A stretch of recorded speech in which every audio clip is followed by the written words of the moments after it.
Olá, seja bem-vindo ao programa Retratos. Hoje recebemos o empreendedor, gestor, instrutor e escritor Davidson Pedrosa, que também é um dos maiores palestrantes motivacionais do Brasil. Davidson, seja bem-vindo aqui ao nosso programa Retratos. Muito obrigado, estou muito feliz pelo convite. Muito obrigado. Nós também, muito obrigado por tê-lo aceitado. Que bom, obrigado.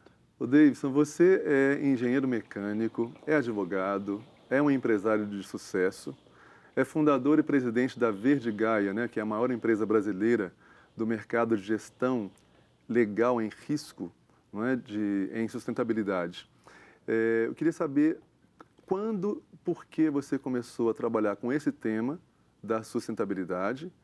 Também queria saber se as pessoas estão abertas a discutir essa questão hoje em dia e qual é a linha estratégica de atuação da Verde Gaia nesse segmento. Obrigado. Bom, na realidade, acho que todos nós trabalhamos com sustentabilidade, até porque os pilares se referem às questões econômicas, sociais, ambientais, são preocupações normais do nosso cotidiano. Sim. Então, na minha trajetória,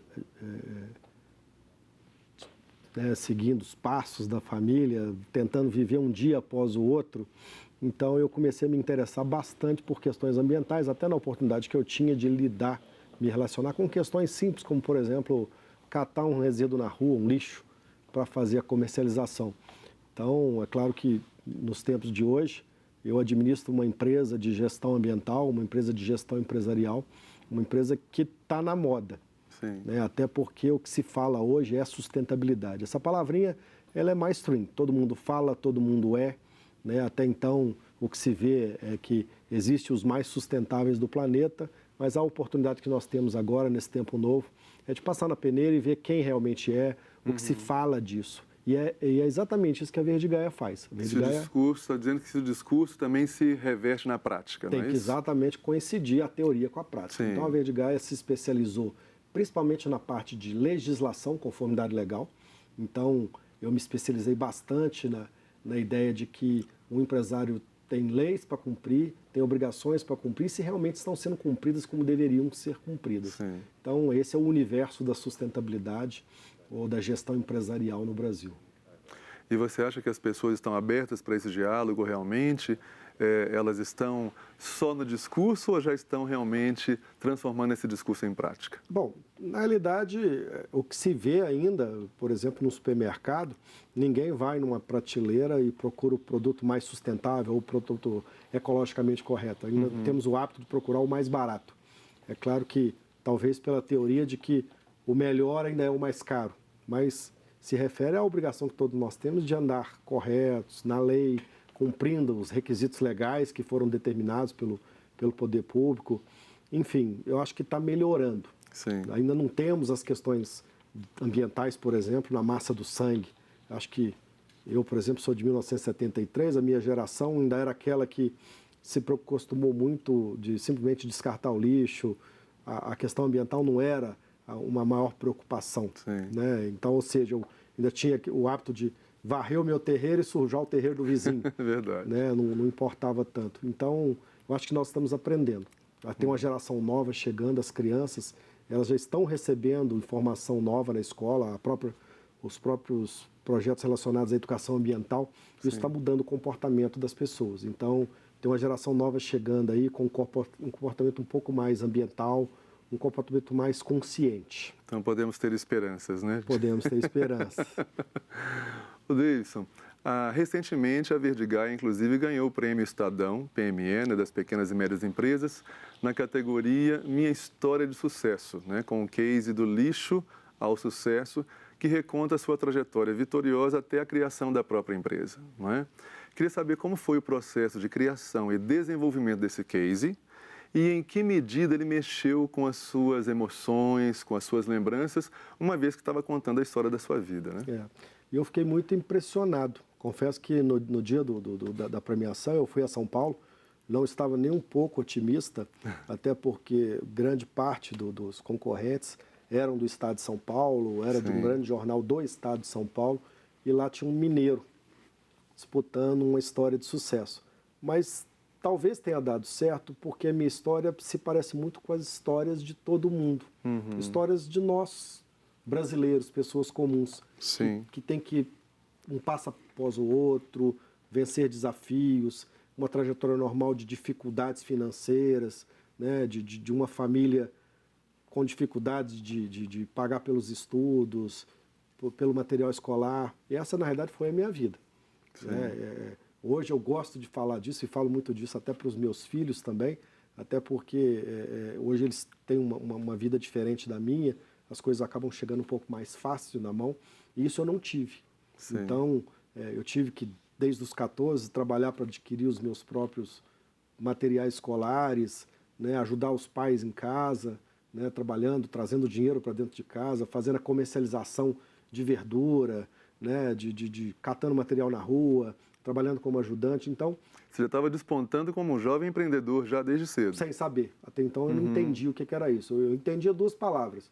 Primeiro, perseverança e positivismo. Sim. Essas duas palavras eu carrego muito comigo. E isso mexeu comigo também por quê?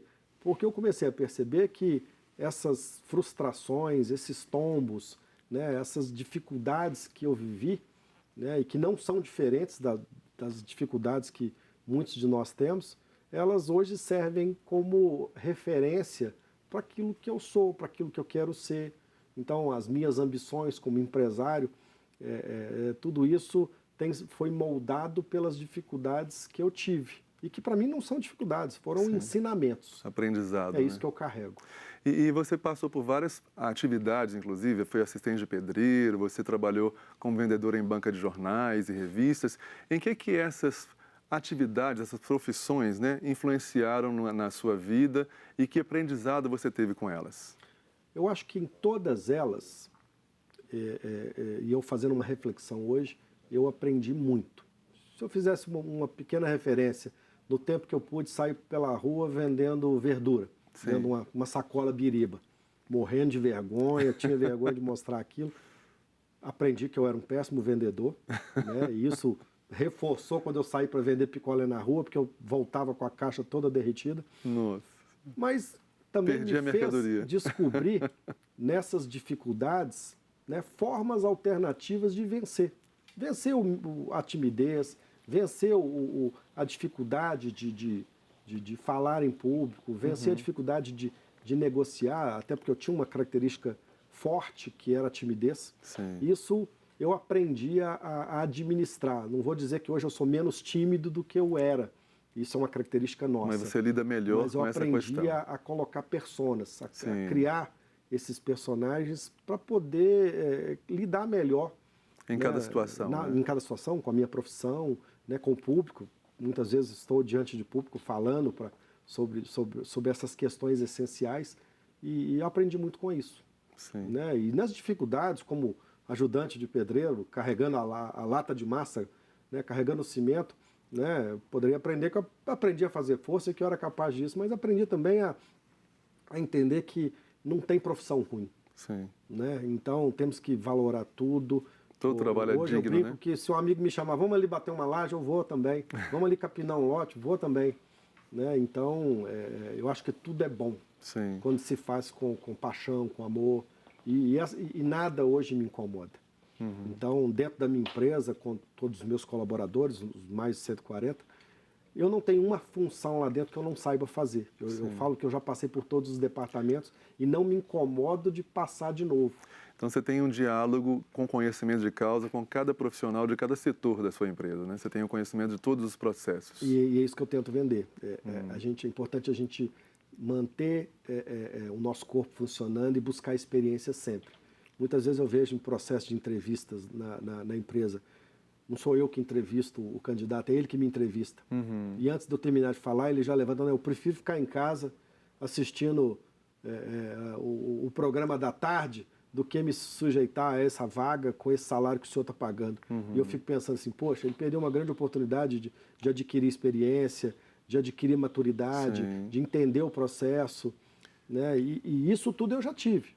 Tanto é que essa é uma das filosofias que eu tenho, eu não nego nada. Sim. Eu topo tudo. E a geração de hoje, essa geração mais acelerada, né, apelidada de geração Y, ela é um pouco assim, né? Ela quer já virar o Coisas diretor, mais já quer virar o imediatas, né? gerente. Resultados mais imediatos. Exatamente. Então, antes de eu ser o empresário, o diretor do meu negócio, eu tive que passar pela produção também. Sim.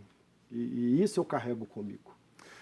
Isso é importante para poder te dar essa condição de poder discutir as várias situações pelas quais uma empresa passa com conhecimento de causa, não é? Até porque não é só sucesso. Sim. Né? Tem os tombos, tem Claro. as dificuldades normais, tem que atender o telefone, tem que tirar o xerox. E nós temos que fazer isso. Sim, Né? sem Não adianta dúvida. só esperar o resultado positivo no final do mês se eu não praticar ele. É verdade, é verdade. Já tem aí ensinamentos de um grande empresário. Não é? Um pouquinho. Obrigado. Bom, nós faremos agora um breve intervalo, mas não saia daí que voltamos já conversando com Deivson Pedrosa.